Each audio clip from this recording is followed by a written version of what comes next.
दोस्तों आज की इस वीडियो में हम बात करेंगे कि आपने भी अगर आईटीआर फाइल किया था और फाइलिंग आईटीआर का इंटीमेशन ऑर्डर आपके पास आ गया है, तो इंटीमेशन ऑर्डर आने के बाद में कितने दिन बाद में जो हमारा रिफंड बन रहा है वो रिफंड अमाउंट जो है अकाउंट में क्रेडिट हो जाता है। तो इस वीडियो में मैं आपको कंप्लीट प्रोसीजर बताऊंगा कि रिफंड अमाउंट इंटीमेशन ऑर्डर आने के बाद कितने दिन बाद में जो है अकाउंट में क्रेडिट हो जाता है।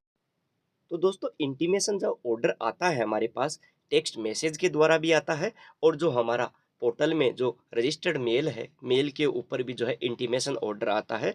तो इंटीमेशन ऑर्डर में सब कुछ क्लियर कट लिखा रहता है कि जो है इंटीमेशन ऑर्डर आने के बाद में कितने दिन बाद में जो है रिफंड आ जाता है। तो इसके लिए आपको क्या करना है, सबसे पहले आपको अपना जो मेल है, मेल को ओपन कर लेना है और यहाँ पर जाके सर्च बॉक्स में आईटीआर इंटीमेशन आपको टाइप कर देना है।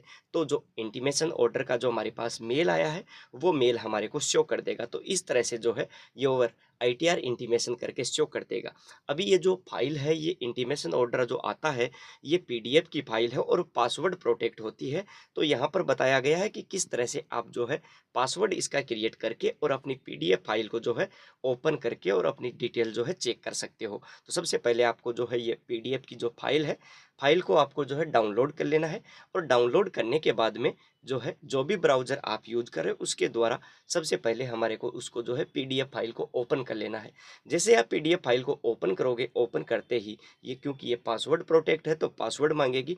तो पासवर्ड में आपको क्या करना है कि आपका जो है पैन कार्ड का नंबर और डेट ऑफ बर्थ, यानी इसका जो पासवर्ड है वो दो इन पैन कार्ड नंबर और डेट ऑफ बर्थ दोनों का जो है कॉम्बिनेशन है।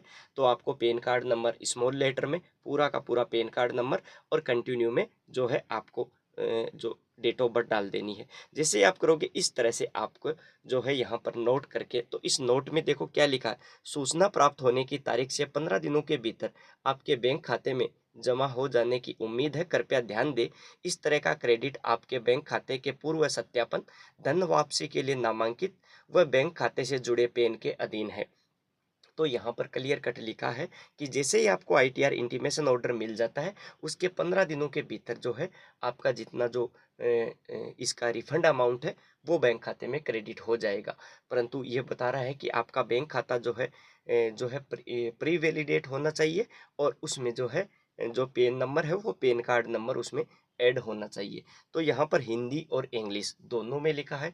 तो आपको अगर हिंदी समझ में आती है तो आप हिंदी में इसको रीड कर सकते हो, या फिर इंग्लिश अगर हिंदी आपके नहीं समझ में आ रही, अंग्रेजी समझ में आ रही है, तो पेज को फुल्ली ऊपर की तरफ स्क्रॉल करना है। ऊपर की तरफ आप जैसे स्क्रॉल करोगे इसमें जो है नीचे आपको यही चीज़ जो है अंग्रेजी में, यानी हिंदी और अंग्रेजी में दोनों में है, तो आप हिंदी में भी पढ़ सकते हो और आप जो है इसको इंग्लिश में भी जो है पढ़ सकते हो। जैसे ही मैंने पेज को ऊपर की तरफ स्क्रॉल किया, यही सेम बात जो है इंग्लिश में लिखी हुई है।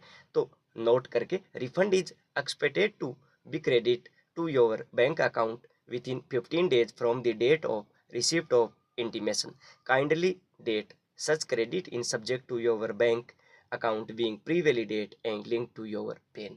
यानी कहने का मतलब यही है दोस्तों कि आपका जो बैंक अकाउंट जो आपने आईटीआर पोर्टल में जो बैंक अकाउंट आपने जो है ऐड कर रखा है वो जो है प्री वैलिडेट होना चाहिए और उस बैंक अकाउंट के साथ में जो है आपका पैन कार्ड लिंक होना चाहिए। नहीं तो आपके पास क्या होगा कि आईटीआर का इंटीमेशन ऑर्डर भी आ जाएगा, सब कुछ आपका ओके है, परंतु अगर आपकी एक छोटी सी क्यूरी होगी तो उसके कारण जो है आपका जो रिफंड जितना बन रहा है आईटीआर का वो रिफंड आपके अकाउंट में जो है क्रेडिट नहीं हो पाएगा।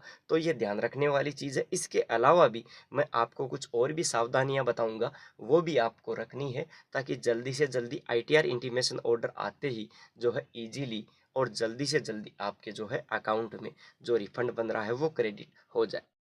तो और भी आपको सावधानी रखने की ज़रूरत है। तो ये जो है सावधानी इस प्रकार से, रिफंड क्रेडिट बैंक अकाउंट के साथ पैन कार्ड लिंक होना चाहिए। सबसे महत्वपूर्ण कि जो भी आपने आईटीआर पोर्टल में जो बैंक अकाउंट ऐड कर रखा है पैन कार्ड उसके साथ लिंक होना ही होना चाहिए। दूसरा, रिफंड क्रेडिट होने वाले बैंक अकाउंट में केवाईसी डिटेल अपडेट होनी चाहिए, यानी केवाईसी डिटेल भी अपडेट होनी चाहिए। कई कई बार क्या होता है कि हमारे को केवाईसी का पता ही नहीं रहता और जो है केवाईसी हमारी पेंडिंग रहती है। अगर आपकी केवाईसी पेंडिंग रही तो जो है रिफंड क्रेडिट नहीं हो पाएगा। अगर बैंक का आईएफएससी कोड चेंज हुआ है तो न्यू आईएफएससी कोड जो है आईटीआर पोर्टल में ऐड कर ले। जो है अगर मान लो बैंक कई कार्य क्या करता है कि बैंक का आईएफएससी कोड चेंज हो जाता है, तो वो न्यू वाला आईएफएससी कोड जो है आपको अपने आईटीआर पोर्टल में ऐड जो है ज़रूर कर लेना है। इसके बाद में अगर रिफंड बैंक अकाउंट को दूसरी ब्रांच में ट्रांसफ़र किया है तो न्यू ब्रांच का आईएफएससी कोड, अगर आपने मान लो कि आपका बैंक अकाउंट पहले कहीं और था और दूसरी जगह ट्रांसफ़र कर लिया, तो जो आईएफएससी कोड है वो ज़रूर आप जो है इसमें पोर्टल में ऐड कर ले। आईटीआर पोर्टल में ऐड बैंक अकाउंट में validate and EVC enabled green टिक होना चाहिए। यह बैंक डिटेल में आपको जो है दोनों चीज़ यानी validate and EVC enable green टिक होना चाहिए। इसके बाद में आईटीआर पोर्टल में ऐड बैंक अकाउंट में इलीगल फॉर रिफंड ग्रीन टिक होना चाहिए।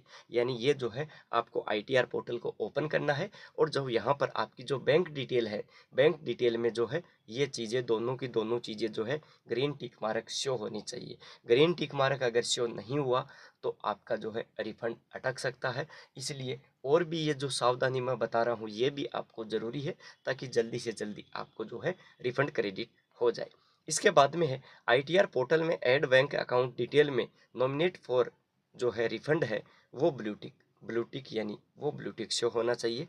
किसी भी प्रकार की कोई भी क्यूरी हो, नहीं समझ में आ रही है, कन्फ्यूजन हो, तो अपने रजिस्टर्ड मोबाइल नंबर द्वारा जो है इनकम टैक्स कस्टमर केयर को कांटेक्ट करें या फिर जो है ईमेल भेजकर भी आप जो है कस्टमर केयर से कांटेक्ट कर सकते हो। फिर भी कोई क्यूरी हो, नहीं समझ में आ रहा, कमेंट बॉक्स में ज़रूर लिखें। मेरे से जितना हो सकेगा पूरी हेल्प करूँगा। Thank you.